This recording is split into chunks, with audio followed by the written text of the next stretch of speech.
Well, guys, give Carolina a lot of credit, man. What an unbelievable game. A game that went back and forth. Obviously, we're played a very good basketball team on their home floor with great tradition, and give our guys credit. I thought, we fought all the way to the end. It was one of those games where I thought whoever got stops at the end would be able to win the game, and certainly I thought our guys did. When you look at our guys, you look at the stat sheet, I thought we had tremendous effort from a lot of our guys. A lot of our guys had career highs in the ACC. I thought Markel Johnson's play was extremely outstanding. When you look at him, he had 20 points and 11 assists. And I thought Al Freeman really shot the ball well, obviously going 7 for 7 for 3. But proud of these guys. Great culture win, great team win. And at this time, I'll take questions. I know you had said after the game on Sunday that you wanted to see Markel kind of going for a shot a little bit more. 20 points in this game. I mean, you have to be pretty pleased with the offense from him in this game.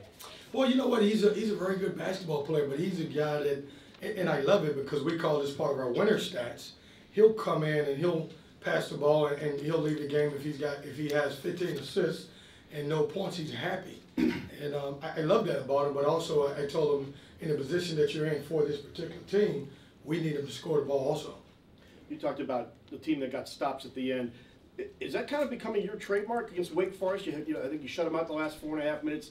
Pittsburgh only gave up 2 points in the last 6 minutes, and then tonight you got it done late.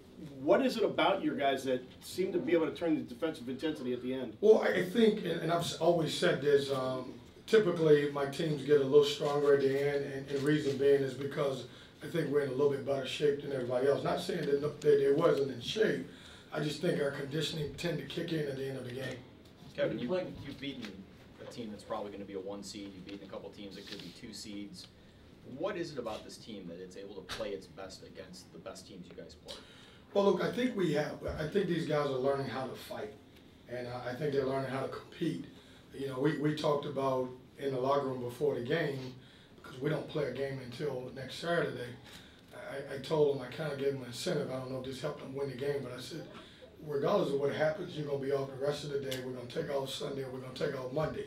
So I want you to come out and give great effort, play as hard as you can for 40 minutes. I didn't know it was going to go extra innings. But I think our guys are understanding that if we play together and we stay together as a team, that we can be successful. I'm sorry. It's late January. You guys are tied in the standings with North Carolina, 5-4. Does that put some perspective for you on how far you guys have come? Yeah, look, I think it's, with me, I try not to get these guys to concentrate on each individual school in the league. Obviously we know it's some outstanding programs in the league, Carolina being one. But we just talk about being in the race. I try not to get them to focus on the top tier. We stay the course and we try to focus on the next opponent, and certainly today North Carolina was the next opponent. Minutes today were overwhelmingly focused on the full-guard lineup. Does this game cement their future, or is it still kind of a game-to-game situation? No, it's a game-to-game. And we do, I actually decide who plays or how long they play with the flow of the game, but also it's big, whatever happens in practice. So, Malika Boo's going to be fine and Lenard's going to be fine. It's just that combination worked for us in this game. Carolina spreads you out because when they put Theo Pinson at the 4, it's a tough matchup for 2 post guys. With the Duke and North Carolina, is there a contract extension in the works? And where is the ice cream coming from today? I don't know. My tradition, right? my tradition is with ice cream is to get it, wherever we win the game. But I do think it's appropriate for us to get back to Raleigh, maybe celebrate with our fans and give the business to one of our locals, obviously. But no, these are great wins. As I told you, you talked about this is an unbelievable program. It always has been and always will be. We're proud to come out here with a win. The three-point shooting, you guys had averaged, I think, maybe 7 a game makes, and obviously you guys were knocking them down from everywhere. Is that a ball movement thing, the idea of spreading the court? Is it guys were just hot today? What do you kind of pin that on? Well, it's weird because we're a lot better shooting team than we show in some games. And I say it, I know you guys don't believe me. But when we get the right guys in the right spots, I've always said this, a good passing team is a good shooting team. And so when we pass the ball, we make the extra pass, and our guys are able to get their feet set, we shoot the ball well. You said that every game is important in ACC play for you guys because it's the next game, but now being 5-3, being 3-0 over against Tobacco Road opponents, Has to feel pretty special, right? Well, it's special, you know, and I know you guys want, you know, something for me to say, hey man, we've beaten Duke and we've beaten Carolina, and I'm proud of that.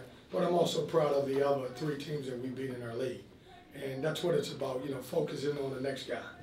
There was a time when you were last in the ACC in 3-point shooting, and obviously today, 15-30 won the game. How much has Markel's return and the improved passing meant to your long-range shooting? Well, Markel's return has helped everybody. Not so much because he can score and he can pass, but it's also taking the pressure off Al Freeman and Braxton Beverly, and they can play off the ball. They don't have to handle the ball as much. So he's made us better in every aspect. Your players were all giving you a lot of credit in kind of instilling the confidence in them, that they never think about the possibility of defeat. Is that a conscious effort every day that you're beating that into them in practice, or how does that come around? Well, it's, you know, before, I had somebody tell me before the game that the last time that NC State played here, we lost by 51.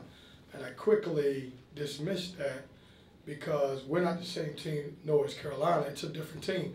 And I've always said this, every game that you play in the ACC will be a different game. For us, you know, I give these guys tremendous offensive confidence. You know, take shots when you feel like you have them. I just ask you to play on the defensive end. And I'm not saying that you got to do everything right, but I want you to play hard, and I think they're starting to believe in that.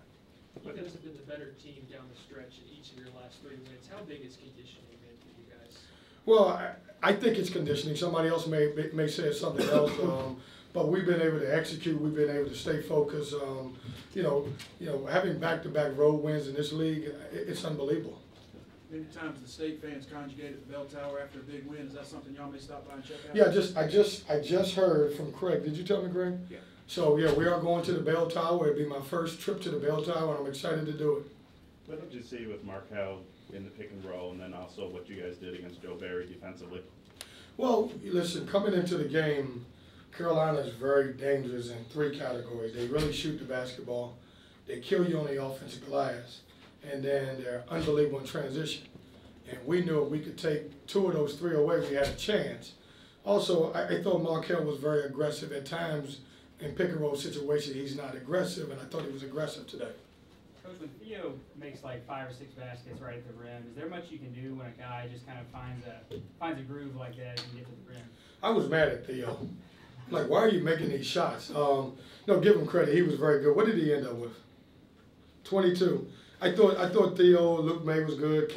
Listen, they got a great team. You know, they caught us in a couple situations where we had to switch our 4s and 5, and I thought Theo did a great job driving them here. With the quick turnaround after late game Thursday or Wednesday night, what did you focus on yesterday on your 1 full day of practice for prep for this game? Yeah, Steve, you know, it was weird because we got back from Pitt at about 2:30. By the time we got to bed, it was probably 3:30. On Thursday, we just watched film. We didn't even take the floor because obviously I thought it wouldn't help us.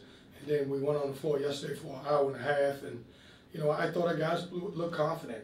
You know, coming off that Pitt win, best thing that happened to us is we played great in the second half of Pitt, and especially the last 6 minutes of the game. Anything else for Coach? Thanks, guys. Have a great day.